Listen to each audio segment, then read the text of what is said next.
বাবা মায়ের আসল পরিচয় নিশ্চিত করতে প্রথমবারের মতো ডিএনএ পরীক্ষার উদ্যোগ নিয়েছে দুর্নীতি দমন কমিশন। মঙ্গলবার কমিশনের মহাপরিচালক জানান, ইউনো কামাল হোসেন মুক্তিযোদ্ধার চাচাকে বাবা দেখিয়ে কোটা সুবিধা নিয়ে বিসিএস এ চাকরি পান। প্রতারণার অভিযোগে তার বিরুদ্ধে মামলা করেছে দুদক।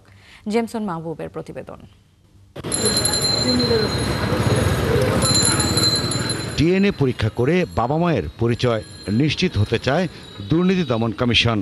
বিসিএস পরীক্ষায় মুক্তিযোদ্ধা কোটা সুবিধা নিতে চাচাকে বাবা বানানোর অভিযোগ নিষ্পত্তি করতেই এমন উদ্যোগ কমিশনের।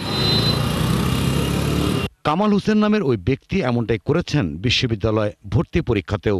৩৫তম বিসিএস এর মাধ্যমে প্রশাসন ক্যাডারে চাকরি হয় তার। কামাল হোসেন নামের ওই ব্যক্তি বর্তমানে চাঁপাইনবাবগঞ্জের নাচলে ইউএনও পদে কর্মরত আছেন।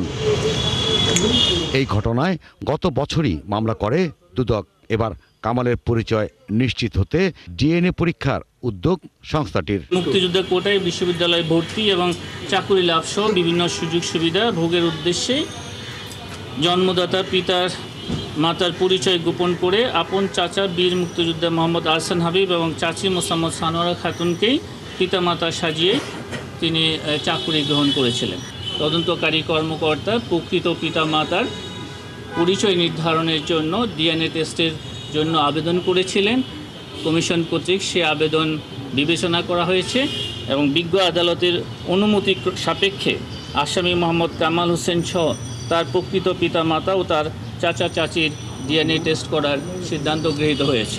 এদিন মামলা হয়েছে ফেনীর সাবেক সংসদ সদস্য নিজাম হাজারীর স্ত্রী নূরজাহান বেগমের বিরুদ্ধে।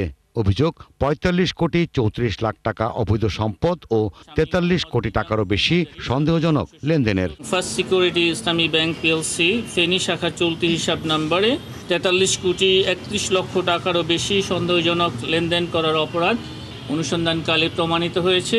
৫৮২ কোটি টাকা মূল্যের সরকারি সার আত্মসাতের মামলায় নরসিংদী ২ আসনের সাবেক এমপি কামরুল আহসান খান ফোটন সহ ৪ জনের বিরুদ্ধে চার্জশিটের অনুমোদন দিয়েছে দুদক। জেমসন মাহবুব, ৭১, ঢাকা।